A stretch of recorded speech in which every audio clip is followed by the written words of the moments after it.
Chapter 24 is focusing on the growth of big business and industry during this Gilded Age from 1865 to 1900. Now, before we can talk about anything else as it pertains to business in America during this period of time, we have to talk about the creation of railroads and the large growth of railroads, particularly the transcontinental railroad. Finally, we're getting to this.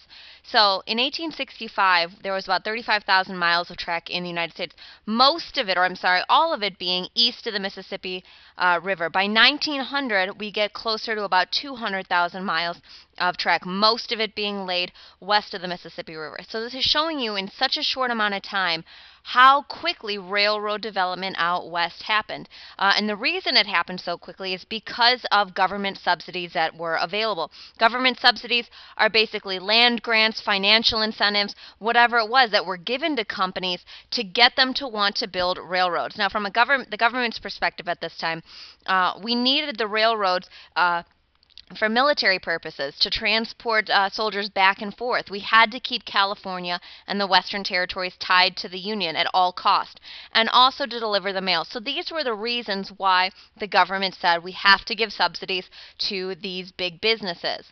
And primarily the subsidies came in the form of land grants, thousands upon thousands of acres given to private companies to build the railroads. Now, the railroads got to choose where the tracks would be laid. And so they would build the railroad track, based on this, but also then they would sell off the extra land in order to make a profit. Railroads were also given tax incentives, bribes, whatever it was, to bring the railroad through certain settlements, because a railroad would mean the growth of a tiny little town into a major city out in the West. And so with the growth of the railroad out west, this brought civilization, quote unquote, to the Western Territory. Massive expansion, massive population growth, because obviously we'd seen westward expansion via covered wagons and overland trails and whatnot, but nothing like we've seen up until this point. Railroad tracks make it safe and convenient to move out west, unlike the days of the overland trails. And so work on the Transcontinental Railroad began in 1862, right smack dab in the middle of the Civil War, and would be completed in 1869. Now, on the one side of the start of this first Transcontinental Railroad was the creation of the Union Pacific Railroad. The Union Pacific Railroad started in Omaha, Nebraska, moving westward, and primarily this section of the railroad was built by Irish immigrants. Once again, the Irish are willing to work for a cheaper wage. Here you see the growth of these railroads out west. Here you see an ad depicting the opening of this Union Pacific Railroad. Now, on the other side of the line was the Central Pacific Railroad. The Central Pacific Railroad started in Sacramento, California, and started to move eastward over the Sierra Nevada mountains. The Central Pacific was going to be much harder to build simply because they had to go over or blast through this mountain range, the Sierra Nevada, and this was primarily financed by the, quote, Big Four. These are the financial backers, like Leland Stanford and Colas Huntington, helped to pay for the Central Pacific Railroad. But in exchange, obviously, they made tens of millions of dollars. Eventually, in 1869, the final spike was laid in the Transcontinental Railroad, joining the Union Pacific Railroad with the Central Pacific Railroad to create the final completed Transcontinental Railroad. One other thing about the Central Pacific, this was primarily built by Chinese labor. Once again, they are cheap labor. They were seen as expendable by the white Americans who obviously hired them. And so they were given the most dangerous jobs, using nitroglycerin and whatnot to blast through the mountains. Now, before all was said and done in 1900, 4 other transcontinental railroads would be built throughout the United States. The Northern Pacific Railroad, the Atchison, Topeka, and Santa Fe Railroad in the southwest, the Southern Pacific from New Orleans to San Francisco, and the Great Northern, which went from Duluth to Seattle. And what this is really telling us is that railroads are a big business at this time. There is money to be made, so railroad companies were clamoring to get in on the action. Here you see that final ceremony of the Union Pacific and Central Pacific joining up in Utah, and that final golden spike being driven in the ceremony.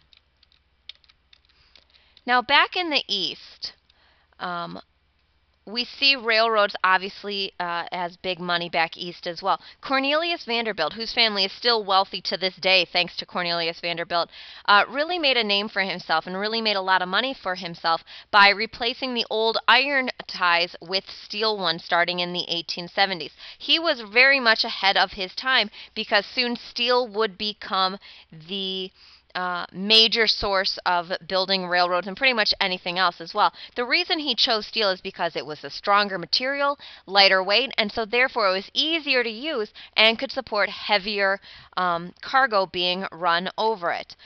Also during the 1870s, we see the rails being standardized in terms of the width, so it's now possible for a train to run from one person or one company's railroad to the next. In the 1870s, the Westinghouse air brake was created to give more efficiency to trains, to increase the safety features, to give them a way to stop the train other than just stop stoking the fire. And finally, the Pullman Palace Car Company made comfort for travelers. They made cushy chairs for people to sit on in order to travel across the country. So what had once been a multi-month period of time that it took to cross the United States from one side of the ocean to the other now can be done in 5 days. So this is obviously going to have a huge effect on the United States. Business can now be done on a continental level. Markets are being opened. So now you can conduct business in California and easily get your products to market in New York in a very short period of time. Raw materials are now available out from the west to be brought back to eastern factories and whatnot. And obviously this brought new settlements along the railroad. The growth of major towns, major cities like Denver, Colorado Springs, etc. were only possible because of the growth of the railroad. But also coming with the railroad came ecological problems. The destruction of the shortgrass prairies due to farming and cattle ranching, dry farming techniques that farmers used out west, which will eventually destroy the topsoil so much that it will lead to the Dust Bowl in the 1930s, and the hunting of buffalo to near extinction, which obviously had a major impact on Native Americans out west, which we'll talk about in future chapters. And last but not least, the impact of the railroad comes down even to the time that we have. That because of the railroad and the need to conduct business and have a standardized time frame to run from one side of the country to another, 4 separate time zones were created. Prior to this, every town could establish their own time based on their relation to the sun. This is not going to work if you are trying to keep a train schedule going on across the United States. So time zones were created in 1883 as a result. Here you see some lovely ladies riding in the Pullman Palace Car Company. It's very comfortable. Now, we've been talking about government intervention in the last chapter. And prior to this time, for the most part, most Americans believed that the government needed to stay out of the affairs of business. We have this American dream in the United States that if we work hard enough, we can build ourselves up and become wealthy and own our own business and whatnot. And so for most people at this time, they wanted to ensure that that American dream was not going to be tainted by government regulation. That was until the panic of the 1870s hit. Farmers, who, we've talked about this before, were the hardest hit during this economic downturn. And so the farmers began organizing themselves into political action groups like the Grange, which their official title are the Patrons of Husbandry. This is a farmers group that had started out for social reasons and then moved into trying to affect politics. The Grange was very angry, particularly at the railroads. The railroads had a stranglehold on farmers. If you were a farmer living out in Kansas at this time, you absolutely relied on the railroad to get your product to market. Without the railroad, you would starve to death because you could not sell your products anywhere else other than in your near vicinity.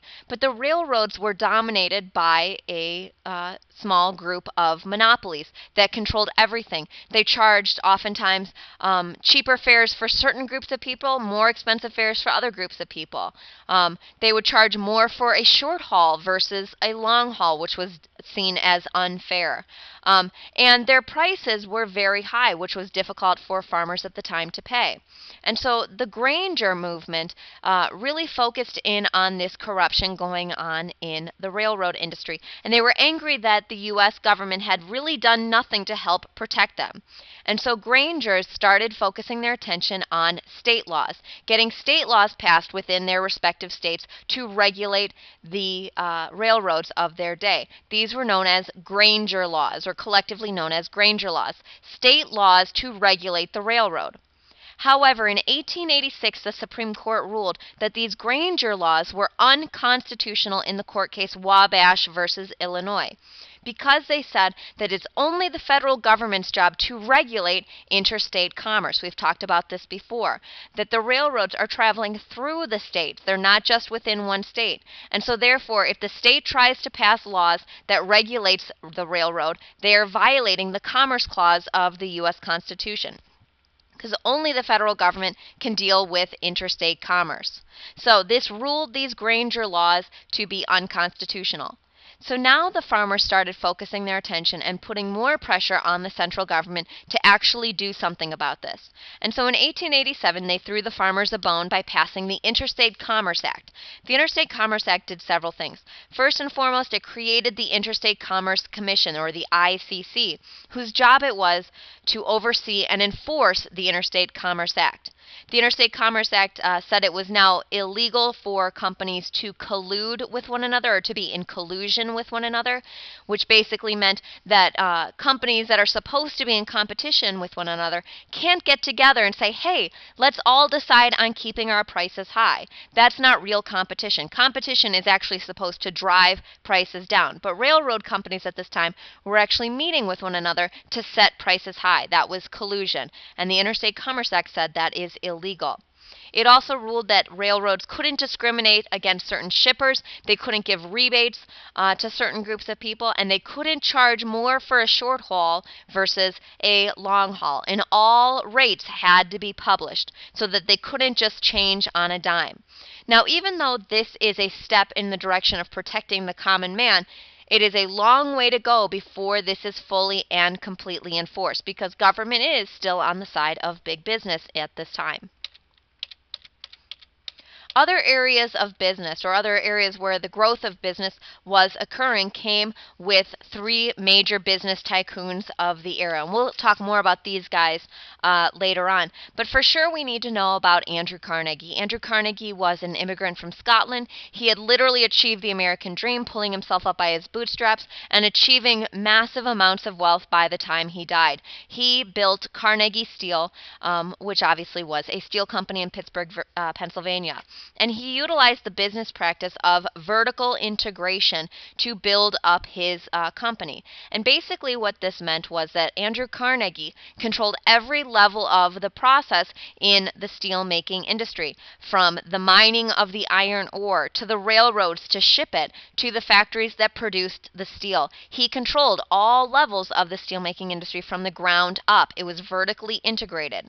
And by vertically integrating his company, he was able to improve efficiency, he was able to control the quality, and by cutting out the middlemen, he could cut the prices of his steel, thus making it difficult to compete with Andrew Carnegie Steel Company. This is known as a cartel. John Rockefeller, on the other side, built his company of Standard Oil in Cleveland, Ohio, using horizontal integration to build his monopoly. Now, Rockefeller was slightly different. He controlled nothing to do with oil fields or anything like that. All he controlled was the oil refinery industry. He cornered the market on oil refinery, taking that crude oil and changing it into a product. So he had nothing to do with the mine or the drilling of oil or whatnot, just on the refining of oil. And by the time all was said and done, he controlled about 90 to 95% of the oil refineries in the United States. This was a monopoly. And last but not least was J.P. Morgan for J.P. Morgan and Company. We've obviously talked about him before, bailing out the U.S. government with his loan. He was a Wall Street banker and financier, and basically what Morgan would do is his company would come in, they would buy up failing businesses or businesses near bankruptcy that obviously he could buy for a relatively cheap price. He would reorganize them, consolidate them with other companies he had bought up, and then turned around and sold them for a profit.